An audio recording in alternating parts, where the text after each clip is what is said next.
ನಮಸ್ಕಾರ ವೀಕ್ಷಕರೇ.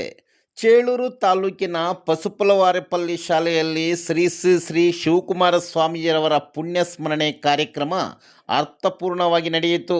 ಈ ಸಂದರ್ಭದಲ್ಲಿ ದಾನಿಗಳಾದ ಶಿಡ್ಲಘಟ್ಟ ನಗರ ಪೊಲೀಸ್ ಠಾಣೆ ಎಎಸ್ಐ ಶಂಕರಾಚಾರ್ಯರವರು ಶಾಲಾ ಮಕ್ಕಳಿಗೆ ಲೇಖನ ಸಾಮಗ್ರಿಗಳು ವಿತರಣೆ ಮಾಡಿ ಮಕ್ಕಳಿಗೆ ಹಿತವಚನ ನುಡಿದರು.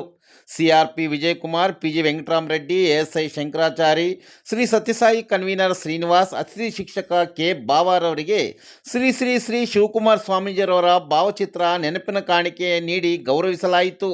ಈ ಸಂದರ್ಭದಲ್ಲಿ ಪಸುಪುಲವಾರೆಪಲ್ಲಿ ಶಾಲೆಯ ಮುಖ್ಯ ಶಿಕ್ಷಕ ವಿ ಲಕ್ಷ್ಮೀನಾರಾಯಣ, ಬಾಗೇಪಲ್ಲಿ ತಾಲೂಕು ಪ್ರಾಥಮಿಕ ಶಾಲಾ ಶಿಕ್ಷಕರ ಸಂಘದ ಉಪಾಧ್ಯಕ್ಷ ಆಂಜನೇಯಲು, ನಿವೃತ್ತ ಮುಖ್ಯ ಶಿಕ್ಷಕ ವಿ ಸತ್ಯನಾರಾಯಣ, ಸಿವಿ ನರಸಿಂಹಪ್ಪ, ಮುಖಂಡರಾದ ಶ್ರೀನಿವಾಸಪ್ಪ, ಈಶ್ವರಪ್ಪ, ಪ್ರಸಾದ್ ಮತ್ತಿತರರು ಉಪಸ್ಥಿತರಿದ್ದರು.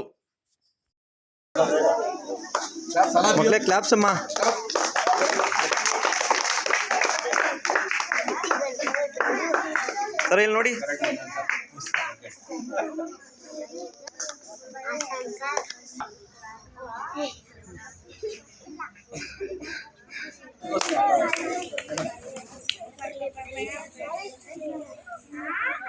ಈ ವೇದಿಕೆ ಮೇಲೆ ಇರೋರೆಲ್ಲ ಒಂದು ದಿವಸ ನಾವು ಅಲ್ಲಿ ಕೂತಿದ್ದವ್ರೆ. ನಿಮ್ಮಂಗೆ ನಾವು ಗೌರ್ಮೆಂಟ್ ಶಾಲೆಗಳಲ್ಲಿ ಓದಿ ಇವತ್ತು ನಾವು ಒಳ್ಳೆ ವಿದ್ಯಾಭ್ಯಾಸ ಕೊಟ್ಟಿರ್ತಕ್ಕಂಥ ಶಿಕ್ಷಕರು ನೆನೆಸ್ಕೊಳ್ತಾ ಇವತ್ತು ಈ ಸ್ಥಳದಲ್ಲಿ ಬಂದಿದ್ದೀವಿ ಅಂದರೆ ಆ ಶಿಕ್ಷಕರೇ ಕಾರಣರಾಗಿದ್ದಾರೆ. ಇವತ್ತು ಆ ಶಿಕ್ಷಕರಿಗೆ ನಾನು ನೆನಪಾಗಿ ನನ್ನ ಒಂದು ಹೃತ್ಪೂರ್ವಕವಾದಂತಹ ವಂದನೆಗಳು ಅರ್ಪಿಸ್ತೀನಿ. ಇದರ ಮಕ್ಕಳು ನಾವು ನಿಮ್ಮಂಗೆ ಅಲ್ಲಿ ಕೂತ್ಕೊಂಡು ನಿಮ್ಮ ಥರನೇ ಎಲ್ಲ ಕೇಳಿ ನಾವು ಇವತ್ತು ಶಿಕ್ಷಕರು ಹೇಳಿರ್ತಕ್ಕಂಥ ಪಾಠಗಳು ಕೇಳಿದ್ದಕ್ಕೆ ಇವತ್ತು ನಾವು ಅಧಿಕಾರಿಗಳಾಗಿದ್ದೀವಿ. ಒಬ್ಬರು ಶಿಕ್ಷಕರಾಗಿದ್ದಾರೆ, ಒಬ್ಬರು ಲಾಯರ್ ಆಗಿದ್ದಾರೆ, ಒಬ್ಬರು ಪೊಲೀಸ್ ಆಗಿದ್ದಾರೆ, ಒಬ್ಬರು ಡಾಕ್ಟರ್ ಆಗಿದ್ದಾರೆ, ಇಂಜಿನಿಯರ್ ಆಗಿ ಈ ಥರ ವಿವಿಧ ಹುದ್ದೆಗಳಿಗೆ ಹೋಗಿದ್ದೀರಾ. ನೀವು ಒಳ್ಳೆಯ ವಿದ್ಯಾಭ್ಯಾಸವನ್ನು ನಿಮ್ಮ ಒಳ್ಳೆಯ ಶಿಕ್ಷಕರಿದ್ದಾರೆ, ಅವರಿಂದ ನೀವು ಶಿಕ್ಷಣ ಕಲಿತರೆ ನಾಳೆ ಬೆಳಗ್ಗೆ ನೀವು ಇದೇ ಥರ ಕೂತ್ಕೊಂಡು 4 ಜನ ಮಕ್ಕಳಿಗೆ ನೀವು ಈ ಥರ ಬುಕ್ಸು, ಪೆನ್ನು, ಅವ್ರ ಮಕ್ಕಳಿಗೆ ಓದೋದಕ್ಕೆ ಬ್ಯಾಗು, ಬೈಂಡು ಈ ಥರ ನೀವು ಕೊಡ್ಬೋದು.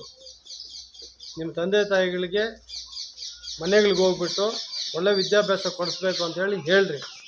ಮತ್ತು ನಿಮ್ಮ ತಂದೆ ತಾಯಿ ಮೊಬೈಲುಗಳಲ್ಲಿ 1930 ಒಂದು ಫೀಡ್ ಮಾಡಿ, ಆ ನಂಬರ್ ಫೀಡ್ ಮಾಡಿ. ನಿಮ್ಮ ಮನೆಗಳಲ್ಲಿ ಏನಾದರೂ ಅಪ್ಪಿತಪ್ಪಿ ಯಾವುದಾದ್ರು ಒಂದು ಲಿಂಕ್ ಓಪನ್ ಮಾಡಿದ್ರೆ ನಿಮ್ಮ ತಂದೆ ತಾಯಿ ಅವ್ರ ಅಕೌಂಟಲ್ಲಿರೋ ದುಡ್ಡೆಲ್ಲ ಖಾಲಿ ಆಗಿಬಿಡ್ತದೆ.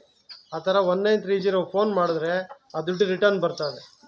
ಮತ್ತು 112ಗೆ ನೀವು ಫೋನ್ ಮಾಡಿದ್ರೆ ನಿಮ್ಮ ಮನೆಗಳ ಹತ್ರ ಗಲಾಟೆಗಳಾಗಲಿ ಏನಾದ್ರು ಬೇರೆ ಸಮಸ್ಯೆಗಳಾದರೆ ಏನಾದ್ರು ತೊಂದರೆ ಆದರೆ 112ಇಂದ ಒಂದು ಪೊಲೀಸ್ ವ್ಯಾನ್ ಬರ್ತದೆ.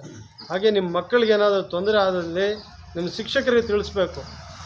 ಮನೆ ಹತ್ರ ನಮ್ಗೆ ಈ ಥರ ತೊಂದರೆ ಇದೆ, ಇಲ್ಲ ಸ್ಕೂಲಲ್ಲಿ ಇಂಥವ್ರಿಂದ ನಮ್ಗೆ ತೊಂದರೆ ಇದೆ ಅಂತ ಹೇಳ್ಬಿಟ್ಟು ನಿಮ್ಮ ಶಿಕ್ಷಕರ ಗಮನಕ್ಕೆ ತರಬೇಕು, ನಿಮ್ಮ ತಂದೆ ತಾಯಿ ಗಮನಕ್ಕೂ ತರಬೇಕು. ಹಾಗೆ ನೀವು ಪ್ರತಿದಿನ ಶಾಲೆಗೆ ಬರೋವಾಗ ನಾವು ಕೊಟ್ಟಿರ್ತಕ್ಕಂಥ ನೋಟ್ಬುಕ್ಗಳಲ್ಲಿ ನಿಮ್ಮ ಒಳ್ಳೆಯ ಕೆಲಸಗಳು ಬರೀರಿ. ಇವತ್ತು ನಾನು ಏನು ಒಳ್ಳೆಯ ಕೆಲಸ ಮಾಡಬೇಕು, ಆ ಒಳ್ಳೆಯ ಕೆಲಸ ನಿಮ್ಮ ಲೈಫಲ್ಲಿ ಅದನ್ನು ರೂಢಿ ಮಾಡ್ಕೋಬೇಕು. ಕೆಟ್ಟ ಕೆಲಸಗಳಿಗೆ ಯಾವುದು ಮಾಡೋದಕ್ಕೆ ಹೋಗಬಾರ್ದು, ಒಳ್ಳೆಯ ಕೆಲಸಗಳೇ ಮಾಡಬೇಕು. ನಮಗೆ ಚಿಕ್ಕಂದಲ್ಲಿ ನಾವು ಓದೋ ಕಾಲದಲ್ಲಿ ಪ್ರತಿಯೊಬ್ಬರಿಗೂ ನಮ್ಗೆ ಈ ಥರ ಒಂದು ಬುಕ್ ಕೊಟ್ಬಿಟ್ಟು ಆ ಬುಕ್ಕಲ್ಲಿ ಬರೆಸ್ತಾ ಇದ್ದರು.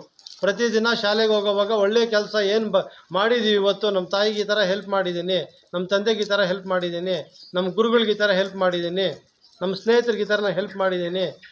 ಅದು ಸಹಾಯ ಮಾಡೋ ಗುಣ ನಮಗೆ ಚಿಕ್ಕಂದಲ್ಲಿ ನಮ್ಮ ಶಿಕ್ಷಕರು ಕಲಿಸಿರೋದ್ರಿಂದ ಇವತ್ತು ನಾವು ಸರ್ಕಾರಿ ಶಾಲೆಗಳಲ್ಲಿ ನೀವು ಓದ್ತಾ ಇದ್ದೀರಲ್ಲ, ಇವತ್ತು ನಾವು ಬುಕ್ ಆಗಲಿ ಪೆನ್ ಆಗಲಿ ಒಂದು ಕೊಡ್ತಾಯಿದ್ದೀವಿ ಅಂತಂದರೆ ನಮ್ಗೆ ಅಲ್ಲಿಂದನೇ ಹುಟ್ಟಿದಾಗ್ಲಿಂದನೇ ಬಂದಿರೋ ಗುಣ ಇವು.